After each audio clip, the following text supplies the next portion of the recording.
En una mañana tensa dentro de una sala de audiencias en Londres, palabras privadas que alguna vez fueron impresas para millones fueron leídas de regreso a su autor. Líneas de sus propias memorias fueron registradas, no como promoción, sino como evidencia. Según informantes, el estado de ánimo cambió rápidamente. Lo que se pretendía para defender su caso empezó a plantear preguntas difíciles en su lugar. Y en ese momento, la estrategia pareció cambiar.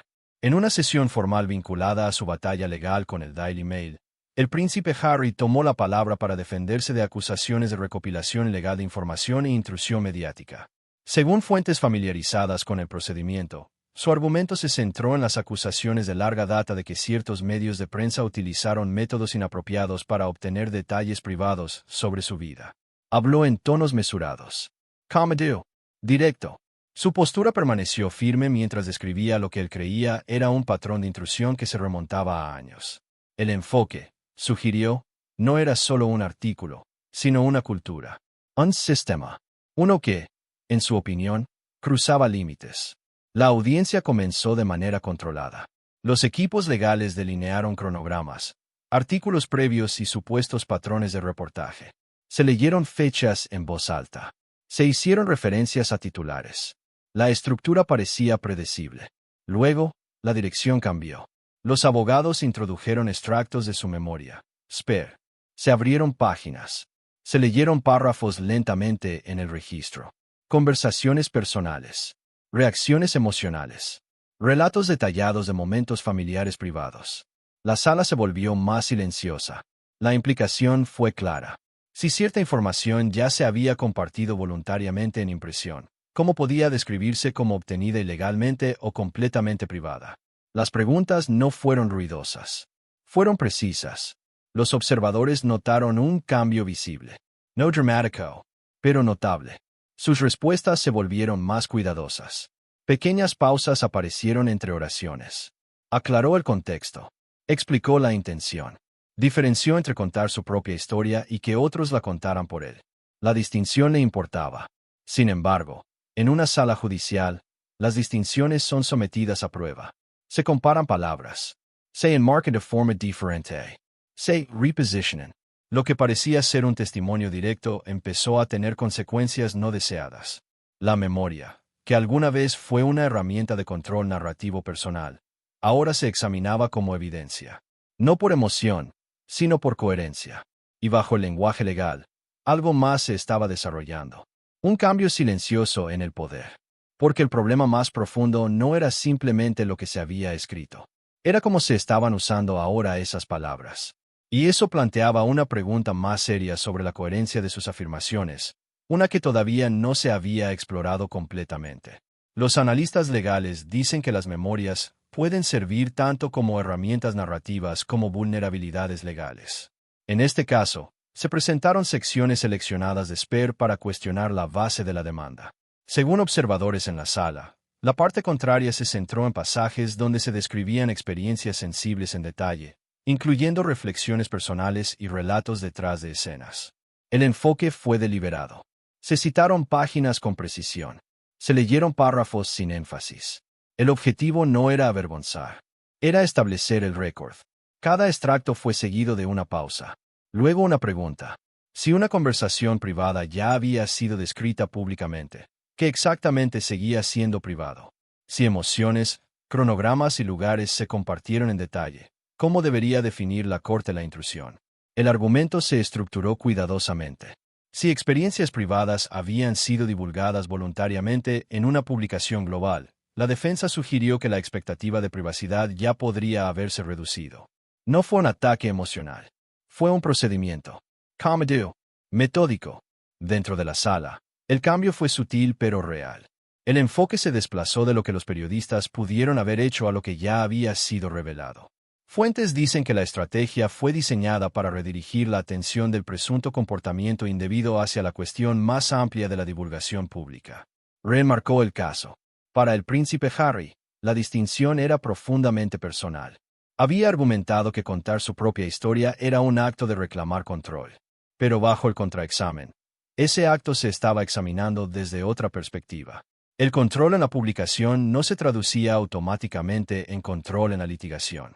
Lo que ocurrió después no involucró voces levantadas ni reacciones dramáticas.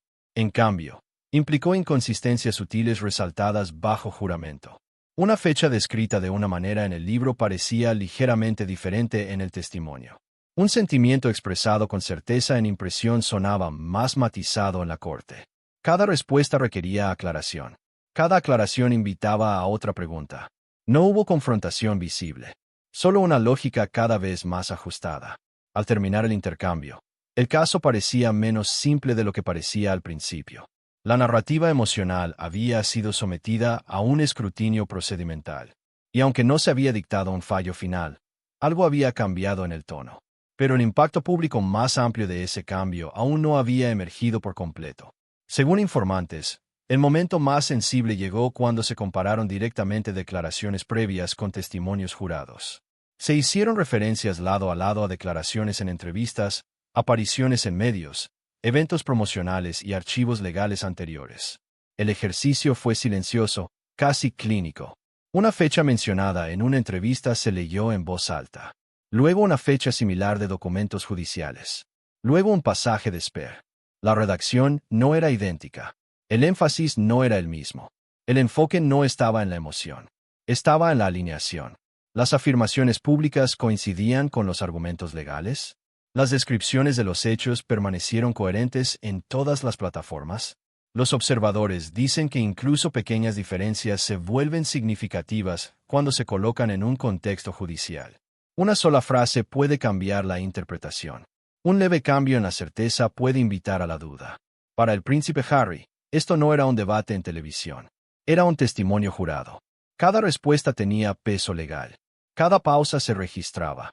Los expertos legales explican que la credibilidad juega un papel central en casos que involucran conducta mediática. Si aparecen inconsistencias, incluso involuntarias, pueden afectar la percepción. Esto no determina automáticamente el resultado, pero sí da forma al tono del proceso. Los jueces no evalúan sentimientos. Evalúan confiabilidad. La presión era visible de maneras pequeñas. Las respuestas se volvieron más cortas, luego más largas. En ocasiones, se inclinaba hacia la aclaración. En otros momentos, parecía reducir su respuesta, enfocándose estrictamente en la pregunta planteada. Era un equilibrio cuidadoso. Demasiada explicación podría abrir nuevas líneas de investigación. Muy poca, parecer evasivo. Lo que parecía fuera de la sala como una campaña personal contra la intrusión de la prensa ahora se estaba poniendo a prueba bajo estrictos estándares probatorios. La narrativa que resonaba con los seguidores se descomponía en componentes individuales. Cada parte examinada por separado. Según fuentes cercanas al asunto, la preocupación ya no era solo sobre la conducta del periódico. Era sobre la coherencia estructural. ¿Podría la historia más amplia resistir un examen detallado desde múltiples ángulos? En entornos legales, la percepción cambia en silencio. No explota, se ajusta. Y a medida que las comparaciones continuaban, quedó claro que algo más. El examen estaba lejos de terminar. Fuera de la sala, la disputa había sido enmarcada desde hacía tiempo como una batalla entre un miembro de la familia real y instituciones mediáticas agresivas. Los seguidores lo describían como una postura contra el exceso de poder de la prensa. Los críticos cuestionaban motivos y tiempos. La historia se había discutido en paneles televisivos, columnas de opinión y en redes sociales. En ese espacio, las líneas eran más claras. Había bandos. Sin embargo, dentro de la sala, el marco era más estrecho. Los jueces no evalúan el sentimiento público. Evalúan la evidencia. Los archivos legales, las comunicaciones documentadas y las declaraciones juradas son la base de las decisiones. La emoción tiene poco peso, a menos que se conecte directamente con la prueba. Esto creó un contraste visible. Lo que antes sonaba como un argumento moral, amplio ahora se reducía a preguntas legales específicas. ¿Ocurrió actividad ilegal? ¿Hubo daño medible? ¿Se puede demostrar? Los analistas dicen que este cambio de narrativa emocional a precisión legal expuso vulnerabilidades. La simpatía pública no se traduce automáticamente en ventaja legal. Cada afirmación debe estar respaldada, y cada contradicción debe ser abordada. Incluso una fuerte convicción personal no puede reemplazar la documentación. Para el príncipe Harry, esto significaba operar en dos ámbitos diferentes a la vez. Fuera, seguía siendo una figura pública relacionada con un debate más amplio sobre la privacidad y la conducta mediática. Dentro, era un demandante cuyas palabras estaban siendo probadas línea por línea. La diferencia es sutil pero poderosa. La cobertura mediática del juicio empezó a cambiar de tono. Los informes se centraron menos en agravios duraderos y más en intercambios en la sala. Los titulares destacaron el momento inusual en que una memoria publicada, Sper, se convirtió en una exhibición central. La narrativa cambió del conflicto al escrutinio. Los observadores señalaron que esto no se trataba de humillación. Era exposición. Exposición al proceso. Exposición a los estándares. La pregunta que se formaba en silencio entre los comentaristas legales no era solo sobre la reputación. Era sobre el riesgo legal. Si partes de la historia pública parecían exageradas o inconsistentes bajo juramento, las implicaciones podrían extenderse más allá de un caso. Porque las instituciones observan de cerca. Las empresas mediáticas, los equipos legales, los asesores, y las consecuencias institucionales de ese riesgo todavía se estaban desarrollando. Fuentes sugieren que el resultado de este caso podría influir en cómo los personajes públicos abordan las memorias, entrevistas y disputas legales con los medios en el futuro. Cuando las narrativas personales se plasman en impresión, se convierten en registros permanentes. No desaparecen. No se ajustan con el tiempo. En la corte, la permanencia tiene peso. Una sentencia publicada puede regresar años después en un entorno diferente. No como narrativa, sino como evidencia. Para el príncipe Harry, los procedimientos representan algo más que una sola demanda. Se cruzan con debates en curso sobre la privacidad, la responsabilidad y la conducta mediática. Su acción legal se presentó como un desafío al comportamiento de la prensa. Sin embargo, el proceso en la sala ha demostrado que la divulgación personal puede complicar ese desafío. Cada declaración ahora existe en dos ámbitos: opinión pública y juicio legal. En público, una memoria como Sper puede verse como una verdad emocional, un reclamo personal de voz. En la corte, se convierte en texto fijo, redacción precisa, un referente contra el cual se mide el testimonio jurado. Los observadores señalan que, incluso si las acusaciones principales permanecen intactas, el intercambio en la sala ya ha alterado la percepción. La confianza puede parecer estable en entrevistas. Bajo el contraexamen, esa misma confianza debe ajustarse a los detalles previos. Cuando no se alinean perfectamente, incluso las pequeñas lagunas adquieren importancia. Esto no significa que el caso esté decidido. Significa que el estándar es más alto que el impacto narrativo. Según informantes, los equipos legales de ambos lados están reevaluando estrategias a medida que avanzan los procedimientos.